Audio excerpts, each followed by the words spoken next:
ايه اهم 5 نصايح ممكن تديها لحد عايز يظهر في العالم ده مع كل المنافسة اللي موجودة ويبقى ناجح، مش بس مجرد ان هو يظهر؟ ده سؤال مهم. يعني هو اهم حاجة ان الواحد يكون نفسه.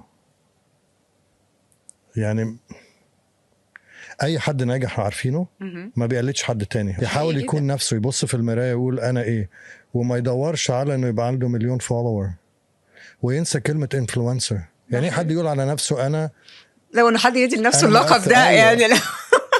لا انا خصوصا في الطبخ، انت او انت كرييتور. That's true. انت بتخلقي مادة، المادة دي لو هي بتلمس الناس وهي صادقة وهي فيها قصة ورواية.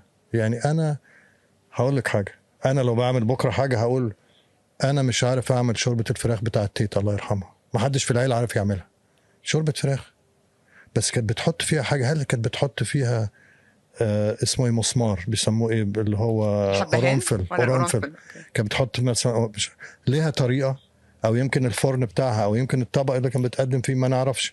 فاديني قصة، اديني حتة من جواك، ما تقلدش حد.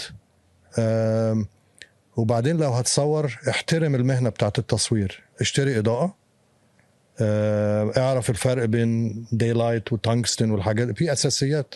زي المطبخ، احنا مش بنخش نطبخ مش فاهمين، لازم نكون م-م. عارفين الفرن على درجة حرارة كذا وكذا. فزي الأجهزة دي لازم أي انفلونسر يبقى عنده بيسك أجهزة. بس حتى لو ما عندوش أجهزة، وحتى لو بتليفون من سنة 1810، اديني الصدق هتلاقي كل الناس عايزة تتفرج عليك.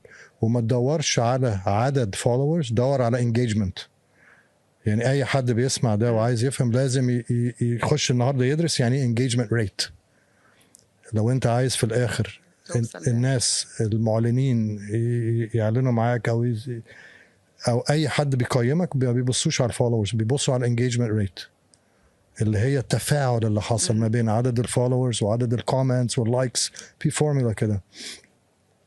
فحلو الطبخ، لان اي حد بيعمله من بيته، واتس سيف، والاكل عمره ما بيكون جد.